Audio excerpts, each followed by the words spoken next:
बिस्मिल्लाहिर्रहमानिर्रहीम। अस्सलाम वालेकुम। आप देख रहे हैं DNN न्यूज और मैं हूं गुलाम ज़ोहरा। अब रुख करते हैं खबरनामे की तरफ। LESCO sub division Chunian city की रिकवरी 100% होने पर SDO अमजद इकबाल ने बेहतरीन कारकर्दगी पर स्टाफ की हौसला अफजाई करते हुए तकरीब का एहतमाम किया, जिसका आगाज हाफिज शफीक इकबाल कादरी ने तिलावत कुरान पाक से किया।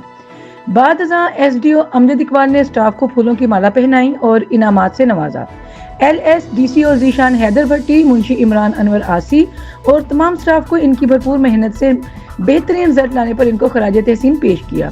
तमाम स्टाफ ने भी अपने दबंग कप्तान लीडर SDO अमजद इकबाल साहब को मुबारकबाद दी और इनके हक में नारे लगाए और आइंदा भी इसी तरह की कारकर्दगी के अज़म का अहद किया।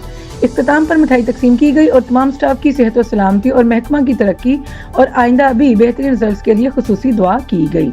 Report Syed Shaukat Hussain Kazmi, DNN news, Chunian.